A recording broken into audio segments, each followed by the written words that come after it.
Craig here. I got a couple of new alarms in the mail over the past couple of days, and I got a couple of things here I want to address before I move on with this video. First one is thank you guys for 500 subscriptions to my channel. It really does make me happy that there's a lot of people out there that want to view my videos and like viewing them. Second of all, is the scenery. Backdrop has changed. It's no longer on my red bed sheets anymore, because I finally decided to get this desk of mine cleared off. We can kind of pan over and see everything there. You did see some of the new devices that I'm going to showcase as well, but we'll get to those in a sec here. So yeah, that's it for that. So let's go ahead and get on to the alarms here. Here's the first one. Some of you hardcore fire alarm fans might know what this is, but don't know what this is on the inside. So let's go ahead and investigate it here. So this whole unit, it's technically like four pieces. So you've got the strobe plate, the lens, the horn inside, and then the back box. And the back box has one knockout on each side of it, except for on the back. The fire lettering on the lens is, I believe they call it an embossment. So it's like raised up. Horn inside, we'll get to that in a sec, because it's a fairly new model of horn. And there's the inside of the back box. It's got a model number 2 here. Oops, sorry about that. Sorry about all that clanging here. So model number of the back box is 2975-9145. Gee, that sounds like a familiar model number.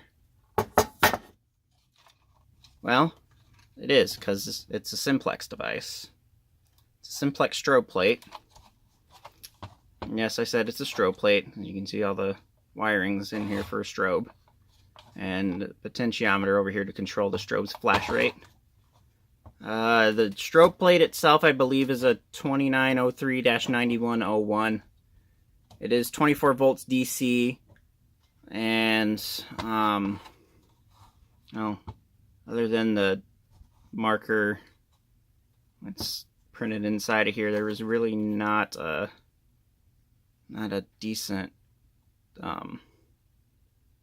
model number description here. There is this 6-digit number here, but I think that's a code for a I'm gonna say a data sheet or something like that, like one of their older data sheets. Anyway, let's go ahead and look at the horn here, because the horn is quite interesting. And obviously, as you can tell, the horn's not original by any means. Mainly because the horn's color does not match the strobe plate's color.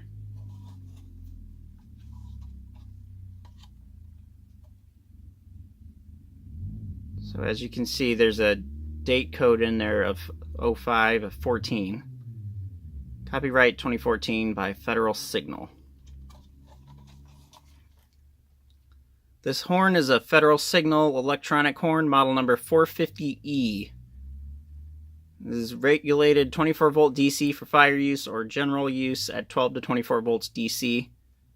This is Series A horn, uses 0.25 amps of current.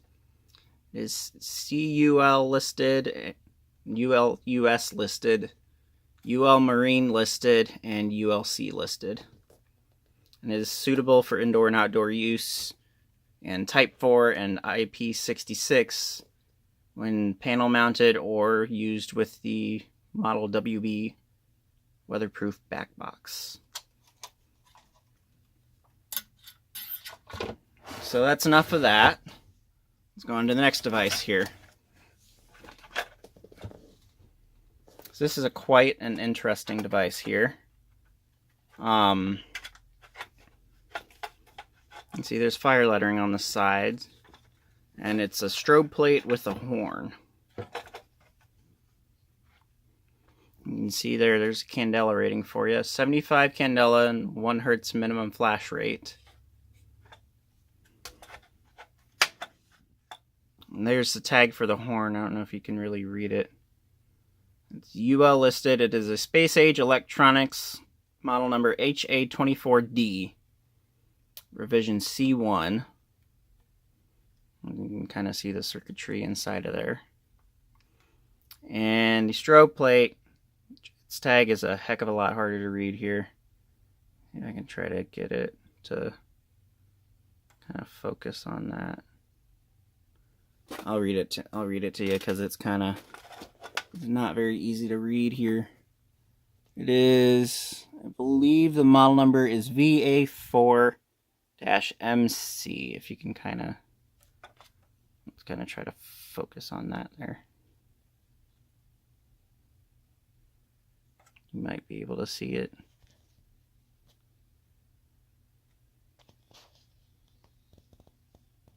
There we go. Alright, model number is VA4-MC. It is a 75 candela strobe plate, non-syncable.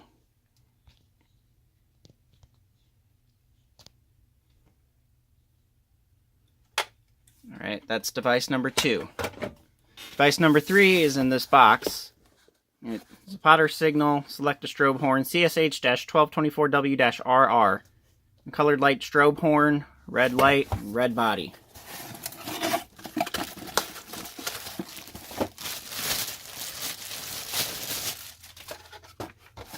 Alright, there's the unit itself.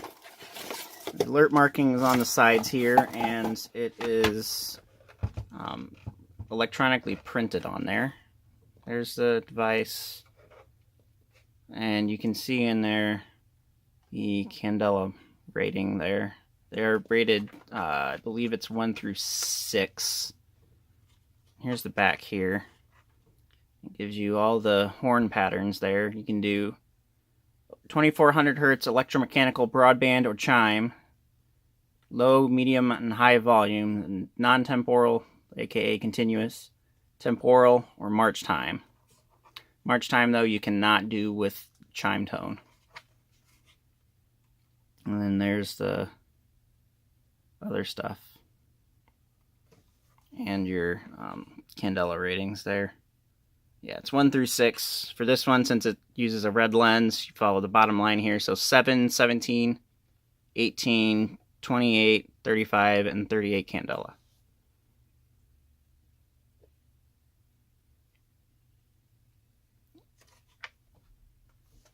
And also the mounting plate here.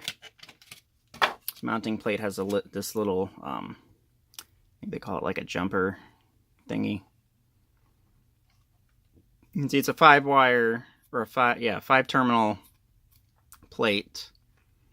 I believe there's a bunch of Gentex devices out there that use this type of plate design with the 5 terminals. I never understood why, but they do.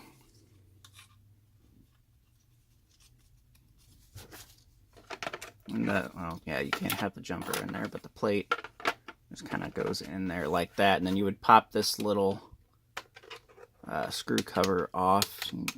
You'd have to use like a little tiny screwdriver to pop that off, and then there's a screw inside that you would twist to secure the mounting plate to the horn. Go ahead and put that back together there.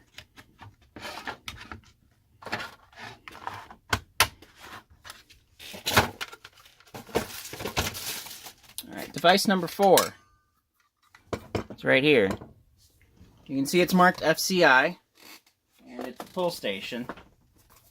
Give me a second here and I'll get out my MS6 and we can compare it. After all, my MS6 is an FCI brand.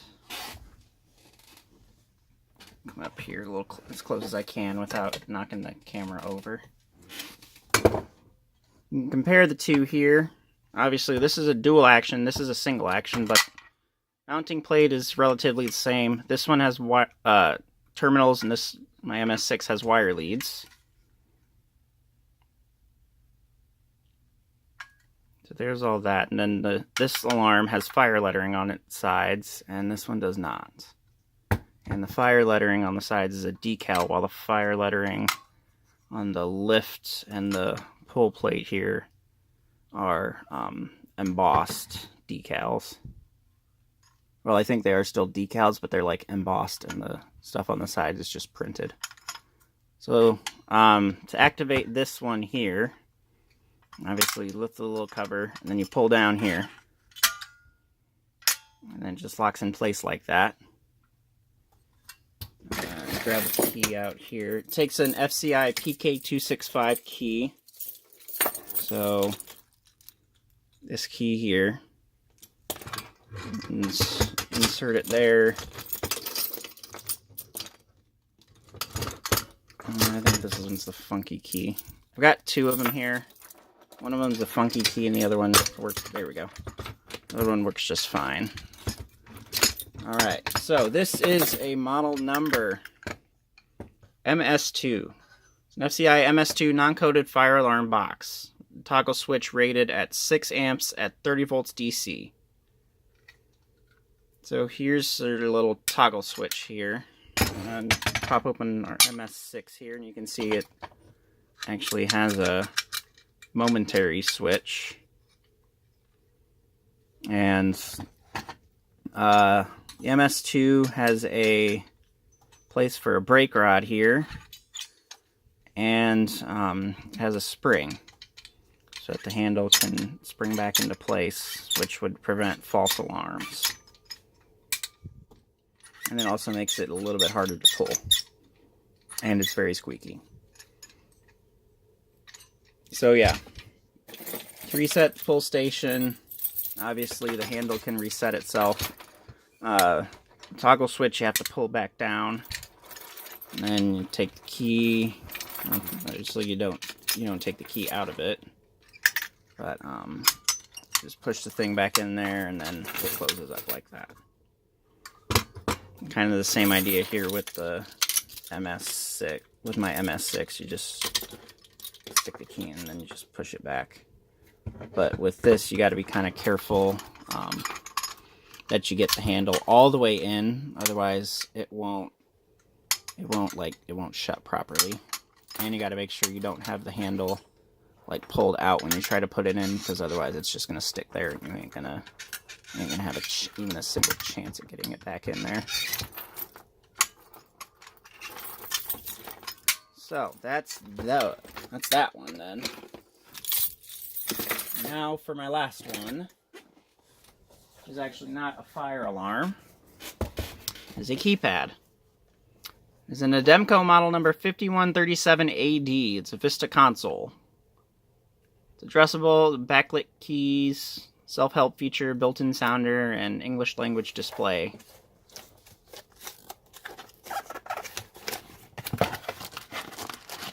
Go ahead and pop it open here.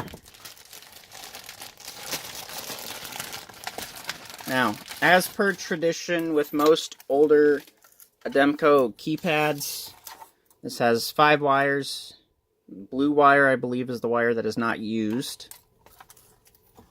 As you can see, there's your little screw, and right inside of there hides the little screw that the keypad gets secured to. There's no function keys, so operation would be kind of similar to my my 6128 keypad, although obviously this has an alphanumeric LCD display and the 6128 is just fixed English. Let me go ahead and pop this open here and we can have a look at the insides. Alright, so keypad's open here. Let me get the wires out of here. There's the mounting plate, and here's the inside. So there's 2 options that you could have got here with these when they were still sold. There's the 5137AD, which is what this is, and the 5137ADR, which is the red variant of this, which you would use in fire alarm installations. So to program this thing's address, you don't do the 1 and 3 when it turns on. Instead, there's a little dip switch up here. Now you can kind of see it up there. It's right here. It's a 5-way dip switch. And addresses are 0 to 31, I believe is what they are. Let me check my instructions here. Yeah, 0 to 31. And also your instructions here on how to properly mount the thing and how to use it.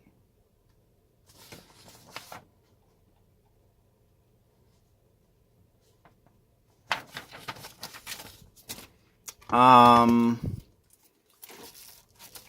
couple of months back, I did try to buy one of these, but I accidentally got like a regular 5137, which does not have that dip switch and would indicate that it's non-addressable, which unfortunately would not work with my Vista 20p or my SafeWatch system. But I was kind of sad that it didn't, but then I got my eyes on this and I finally scrounged up enough money so that I could get it.